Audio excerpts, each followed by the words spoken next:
Yes dear students, आज हमारा topic है why do we need a constitution. हमें संविधान की जरूरत क्यों पड़ती है। कल मैंने आपको बताया था साउथ अफ्रीका के बारे में, अपार्थाइड के बारे में, कि साउथ अफ्रीका के अंदर जो था वो रंग भेद की नीति अपनाई जाती थी और वहाँ पे वाइट पीपल का शासन था, तो वो जो थे ब्लैक्स को टॉर्चर करते थे। बड़ी मात्रा में उनका नरसंहार भी किया गया, मतलब उनको इंफीरियर समझते थे वाइट पीपल, और इस तरह उनके सब कुछ अलग अलग होते थे। School, college, library, toilets, cinema घर, इस तरह से सब कुछ उनके अलग होते थे। उसको सेग्रीगेशन का नाम भी दिया गया था, पृथक्कीकरण की नीति भी कहा गया था। और फिर बाद में आपको पता है कि 1950 से उसके विरुद्ध विद्रोह भी होने शुरू हो गए थे, और बाद में वाइट गवर्नमेंट जो थी वो ये महसूस करने लगी, उसने अनुभव कर लिया था कि अब वो ज्यादा समय तक इस तरह से इन ब्लैक्स पे शासन नहीं कर सकते, इसलिए उन्होंने अपनी पॉलिसी चेंज कर ली थी।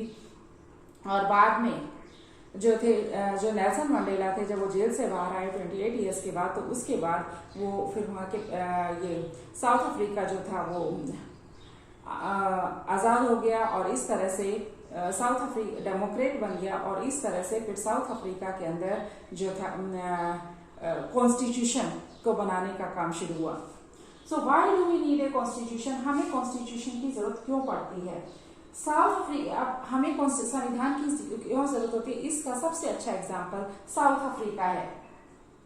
और क्यों? क्योंकि आपने देखा कि वहां पे जो ऑपरेसर थे और जो ऑपरेस थे, मतलब जिनका दमन किया गया, जिनका शोषण किया गया, और जो लोग शासन कर रहे थे, जिन्होंने शोषण किया, एक तो जिनका शोषण किया गया और जिन्होंने शोषण किया, वो दोनों एक साथ मिलकर एक लोकतांत्रिक देश में रहने की योजना बना रहे थे। और ये जो था एक दूसरे पर विश्वास करना, जैसे पहले तो वो एक तरह से एनिमीज की तरह व्यवहार करते थे, और अब एक दूसरे पर एकदम से ऐसे विश्वास करना उनके लिए आसान नहीं था। और क्यों? क्योंकि उनको उनके अपने डर थे, उनके अपने इंटरेस्ट थे। जो ब्लैक थे वो ये चाहती थी कि डेमोक्रेटिक जो प्रिंसिपल है, लोकतांत्रिक जो सिद्धांत है, कि डेमोक्रेटिक प्रिंसिपल में, डेमोक्रेसी में ये होता है कि मेजोरिटी रूल होगा, बहुमत का शासन होगा। तो जो ब्लैक्स थे उनको ये डर था कि कभी उनको जो है मेजोरिटी रूल से, बहुमत के शासन से समझौता ना करना पड़े। और दूसरा वो था कि वो सोशल और इकोनॉमिक जस्टिस भी चाहते थे, कुछ जो थे सामाजिक और आर्थिक न्याय भी चाहते थे। दूसरी तरफ जो व्हाइट लोग थे उनके अपने डर थे, जो श्वेत थे, व्हाइट थे, उनको ये डर था कि उनको जो प्रिविलेजेस मिले हुए थे वो खत्म ना हो जाए, उनके जो संपत्ति थी उनके पास वो उनकी छिन ना जाए। इसलिए दोनों पार्टियां ने काफी लंबी बातचीत की, काफी आफ्टर ए लॉन्ग नेगोशिएशन, काफी लंबी बातचीत के बाद दोनों जो पार्टियां थी वो सहमत हो गई, इस बात पे सहमत हो गई वो कि वो दोनों पार्टियां जो थी इस बात पे सहमत हो गई कि जो थे उन्होंने ये मान लिया, व्हाइट पीपल जो थे उन्होंने ये मान लिया कि मेजोरिटी का शासन होगा। व्हाइट पीपल जो थे, जो श्वेत थे, उन्होंने मान लिया कि मेजोरिटी का रूल होगा, और 1% 1 वोट हो गया। दूसरी तरफ जो व्हाइट पीपल थे वो इस बात पे भी सहमत हो गए कि जो पुअर हैं, जो वर्कर्स हैं, उनको कुछ बेसिक राइट्स भी दे दिए जाएंगे। फिर दूसरी तरफ जो ब्लैक्स थे, अश्वेत जो थे, ब्लैक्स थे, वो इस बात पे सहमत हो गए कि इनसे, जो व्हाइट पीपल हैं, उनसे उनकी संपत्ति नहीं ली जाएगी, और जो मेजोरिटी रूल होगा वो भी एब्सोल्यूट नहीं होगा, मतलब मेजोरिटी रूल में भी उनको शामिल किया जाएगा। तो इस तरह से, लेकिन अब ये दोनों जो थे एक दूसरे पर विश्वास करने के लिए तैयार थे, लेकिन अब ये कॉम्प्रोमाइज उन्होंने कर लिया, समझौता, लेकिन इस समझौते को लागू कैसे किया जाए, इसको लागू करना मुश्किल था। और फिर अब तो वो इस बात पे एक दूसरे पे विश्वास करने को तैयार थे, लेकिन भविष्य में इस बात की क्या गारंटी है, फ्यूचर में इस बात की क्या गारंटी है कि वो दोनों जो है इस विश्वास को नहीं तोड़ेंगे। तो इस तरह से अब क्या रास्ता, only way to build and maintain trust in such a situation is to write down some rules of the game. अब इस ऐसी सिचुएशन में इस समस्या को हल करने का एक ही तरीका था कि कुछ नियम जो है वो लिख लिए जाए। जैसे गेम में गेम खेलते हैं तो उसमें कुछ नियम पहले ही लिख लिए जाते हैं कि जो प्लेयर्स हैं उनको ये नियम फॉलो करने पड़ेंगे। उस तरह से ये माना गया कि इसके लिए कुछ नियम लिख लिए जाए। कुछ इस तरह से जो रूल्स हैं वो ये बताएंगे, ये निर्धारित करेंगे कि फ्यूचर में जो शासक है वो कैसे चुने जाएंगे, जो रूलर्स हैं उनको कैसे चुना जाएगा, जो चुनी हुई सरकारें हैं उनके पास क्या पावर होगी, वो क्या कर सकती हैं क्या नहीं कर सकती। इसके अलावा वो ये रूल्स ये भी निर्धारित करेंगे कि सिटीजन्स के राइट्स क्या होंगे, नागरिकों के अधिकार क्या होंगे। और इस तरह से ये साउथ अफ्रीका की जो गवर्नमेंट, साउथ अफ्रीका के लोग थे वो इन नियमों पर सहमत हो गए। साउथ अफ्रीका के लोगों ने इनको मान लिया। लेकिन ये रूल्स जो थे तभी काम करेंगे अगर विनर जो है इनको आसानी से बदल नहीं सकता। ये जो रूल्स थे ये तभी अच्छी तरह काम कर सकते हैं अगर रूलर जो है इनको काम नहीं कर सकता। साउथ अफ्रीका के लोगों ने यही किया। उन्होंने कहा कि रूल्स विल बी सुप्रीम, कि ये जो नियम होंगे ये सर्वोच्च होंगे और कोई भी गवर्नमेंट इनको इग्नोर नहीं कर सकती, कोई भी सरकार जो है इनको इग्नोर नहीं कर सकती। This set of basic rules is known as constitution. अब लिखित नियमों का जो ये दस्तावेज था इसको कॉन्स्टिट्यूशन कहा गया। Constitution making is not unique in south Africa. अब संविधान बनाना मतलब साउथ अफ्रीका, ऐसा नहीं है कि साउथ अफ्रीका के लोगों ने कॉन्स्टिट्यूशन बनाया। काफी देशों के अपने अलग कॉन्स्टिट्यूशन है, क्योंकि हर एक देश के अंदर विभिन्न समूह के लोग हैं, विभिन्न समूहों के लोग हैं, अलग अलग जातियों के, अलग अलग धर्मों के लोग हैं। हो सकता है कि उनके रिलेशन इतने खराब नहीं हो जितने साउथ अफ्रीका के अंदर, उनके रिलेशन इतने खराब ना हो जितने साउथ अफ्रीका के अंदर व्हाइट और ब्लैक्स के थे।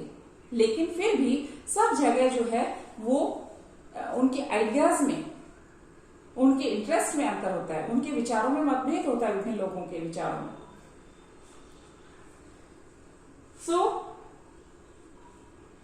कोई भी देश चाहे वो डेमोक्रेटिक है या नहीं है, सबका कॉन्स्टिट्यूशन है, सब जो है वो कॉन्स्टिट्यूशन को फॉलो करते हैं। Whether democratic, most countries in the world need to have basic rule. सभी जो कंट्रीज हैं चाहे वो डेमोक्रेटिक है या नहीं, सभी को जो है कॉन्स्टिट्यूशन की जरूरत पड़ती है।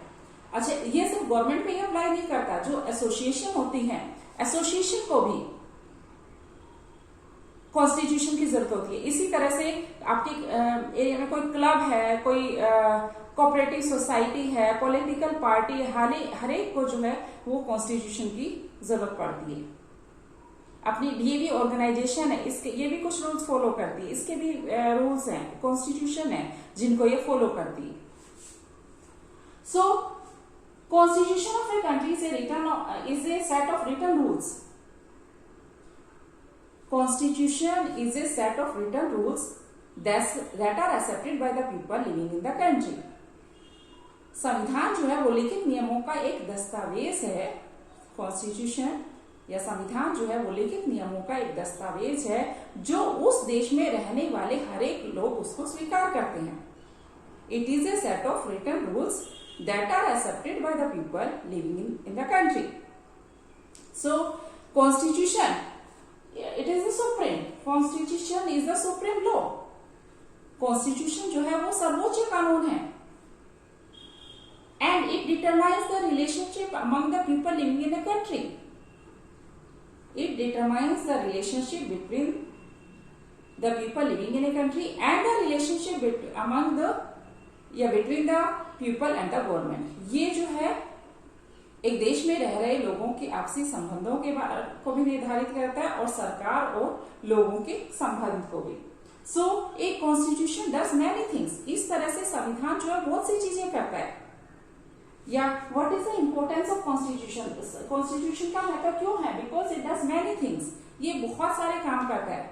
It generates A degree of trust and coordination. ये मतलब विश्वास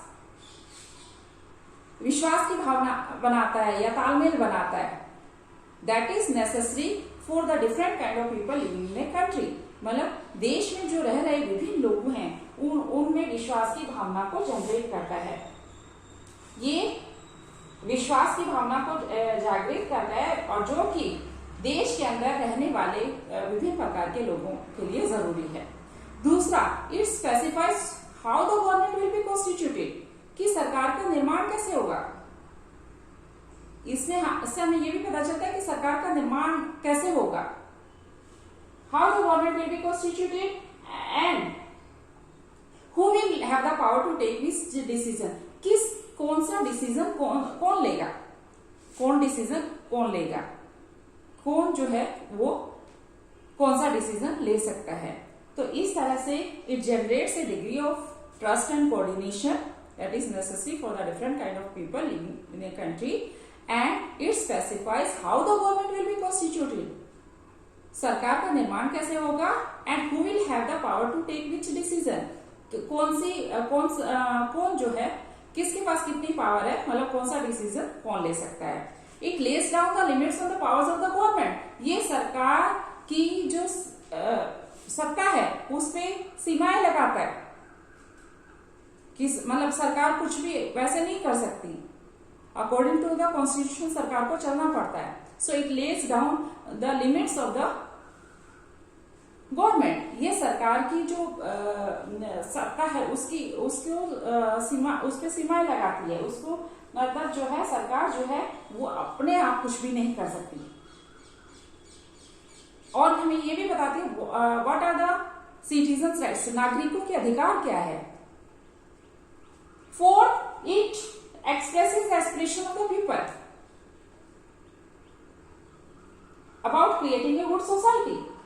तो it expresses the aspiration of the people about creating a good society, मतलब ये जो है लोगों की जो इच्छाएं हैं उनको व्यक्त करती है कि वो कैसे एक अच्छे समाज का निर्माण करें।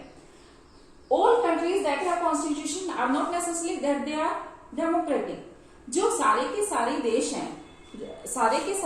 हैं जिनमें भी कॉन्स्टिट्यूशन है, जिन्होंने कॉन्स्टिट्यूशन को अपनाया है, ये जरूरी नहीं है कि वो डेमोक्रेट्स हों या डेमोक्रेटिक कंट्री हों, लेकिन जो कंट्रीज डेमोक्रेटिक है उन सबके पास कॉन्स्टिट्यूशन, जो डेमोक्रेटिक कंट्रीज हैं उनके पास कॉन्स्टिट्यूशन है। यूएसए जब ग्रेट ब्रिटेन से यूएसए ने आजादी प्राप्त की थी, युद्ध के बाद यूएसए ने जब ग्रेट ब्रिटेन से आजादी प्राप्त की तो अमेरिका के लोगों ने अपने आप को एक कॉन्स्टिट्यूशन दिया था। इसी तरह से फ्रेंच रेवोल्यूशन हुआ था, फ्रांस में क्रांति हुई थी। फ्रांस में क्रांति के बाद जो फ्रांसीसी थे उन्होंने अपने लिए एक डेमोक्रेटिक कॉन्स्टिट्यूशन तैयार किया था। तो इस तरह से तब से ये परंपरा चल रही है कि जो भी कंट्रीज जो डेमोक्रेटिक है उन सबका अपना कॉन्स्टिट्यूशन होगा। आज के लिए इतना ही। I hope you understand. और जो मैंने आपको पढ़ा है ये आप एक बार सुन के फिर अपनी एक बार बुक भी जरूर देख लिया करो। और मुझे उम्मीद है कि आपने क्वेश्चन आंसर जो इको के हैं लेसन 1 और 2 के वो लिख लिए होंगे। काम पूरा होना चाहिए और मुझे आप वो व्हाट्सएप पे भेजोगे सभी बच्चे, केवल कुछ बच्चे ही भेजने हैं, तो इसलिए आइडिया नहीं हो रहा आप कितना काम कर रहे हो या नहीं कर रहे। Okay, thank you.